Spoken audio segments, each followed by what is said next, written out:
नमस्कार, प्रभा साक्षी देख रहे हैं आप। मैं हूं आपके साथ अंकित सिंह। वक्त संसद डायरी का है।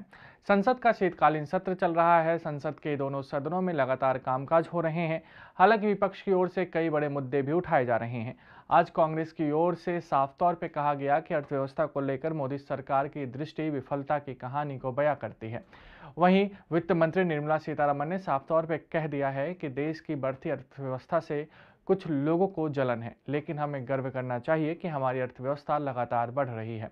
वहीं राज्यसभा में भाजपा के एक सदस्य ने 2000 रुपए के नोट को बंद करने की मांग कर दी।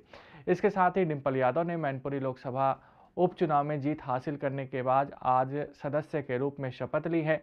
आज सरकार की ओर से संसद में कहा गया है कि भारत आने वाले समय में विश्व का दूसरा सबसे बड़ा मेट्रो परिचालक देश होगा। आज संसद में क्या कुछ हुआ है, हम आपको बताते हैं। लोकसभा में कांग्रेस के नेता अधीर रंजन चौधरी ने जम्मू कश्मीर और पंजाब की कुछ घटनाओं का हवाला देते हुए सोमवार को कहा कि आंतरिक सुरक्षा के विषय पर सदन में व्यापक चर्चा होनी चाहिए। उन्होंने सदन में शून्यकाल के दौरान यह मांग उठाई।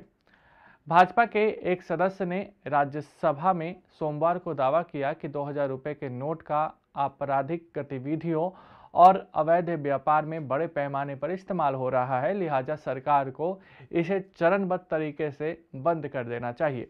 बिहार के पूर्व उप मुख्यमंत्री और भाजपा के वरिष्ठ नेता सुशील कुमार मोदी ने उच्च सदन में शून्यकाल के दौरान यह मुद्दा उठाया।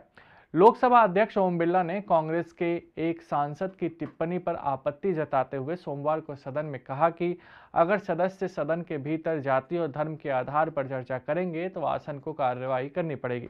दरअसल कांग्रेस सदस्य रेवंत रेड्डी ने प्रश्नकाल के दौरान वित्त मंत्रालय से संबंधित पूरक प्रश्न पूछते हुए वित्त मंत्री निर्मला सीतारमण की एक टिप्पणी को लेकर जाति के संदर्भ में कुछ कहा था। वित्त मंत्री निर्मला सीतारमण ने सोमवार को लोकसभा में कुछ विपक्षी सदस्यों को आड़े हाथ लेते हुए कहा कि जब देश की अर्थव्यवस्था बढ़ रही है तो उस पर भी जलन नहीं करना चाहिए और मजाक नहीं बनाया जाना चाहिए, बल्कि गर्व करना चाहिए। उन्होंने सदन में प्रश्नकाल के दौरान यह भी कहा कि 2014 से पहले सिर्फ रुपया आईसीयू में नहीं था, बल्कि पूरी अर्थव्यवस्था ही आईसीयू में थी। इसके साथ ही उन्होंने दावा किया कि रुपए में गिरावट नहीं हुई है। आवास एवं शहरी विकास मंत्री हरदीप सिंह पुरी ने सोमवार को राज्यसभा में कहा कि मेट्रो रेल सेवाओं के मामले में भारत आने वाले समय में दक्षिण कोरिया और जापान को पीछे छोड़ते हुए दुनिया का दूसरा सबसे बड़ा परिचालक देश होगा। मार्क्सवादी कम्युनिस्ट पार्टी के एक सदस्य ने सोमवार को केंद्र सरकार के विभिन्न मंत्रालयों व विभागों में रिक्त पड़े करीब 10 लाख पदों का मुद्दा संसद में उठाया और इसे तत्काल भरे जाने की मांग की। राज्यसभा में यह मुद्दा उठाते हुए माकपा सदस्य वी शिवदासन ने कहा कि केंद्र सरकार के विभिन्न मंत्रालयों और विभागों में 10 लाख पद रिक्त पड़े हैं। सरकार ने सोमवार को राज्यसभा को बताया कि देश भर में 85% स्कूलों में नल से जल की व्यवस्था हो गई है और कई राज्यों के 99% स्कूलों में यह सुविधा उपलब्ध है। जल शक्ति राज्य मंत्री प्रहलाद पटेल ने कहा कि झारखंड जैसे कुछ राज्य में इस संबंध में काफी पीछे होने के कारण राष्ट्रीय और औसत घट गया है। लोकसभा में विभिन्न राजनीतिक दलों के सदस्यों ने किसानों को न्यूनतम समर्थन मूल्य की गारंटी देने, मनरेगा के तहत कुछ जगहों पर कथित अनियमितताएं और अग्निपथ योजना के खिलाफ प्रदर्शन जैसे कुछ मुद्दे सोमवार को उठाए और सरकार से हस्तक्षेप करने का अनुरोध किया।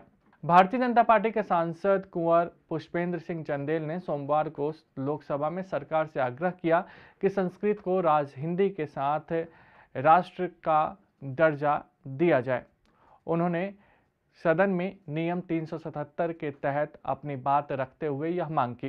कांग्रेस नेता शशि थरूर ने सोमवार को कहा कि बजटीय आवंटन एवं अर्थव्यवस्था को लेकर नरेंद्र मोदी नीति सरकार की दृष्टि विफलता की कहानी, बड़ी बड़ी घोषणाएं करने के शौक का प्रदर्शन, अनुपालन की खामी और तड़क भड़क वाले नारों की बहुतायत को बयां करती है।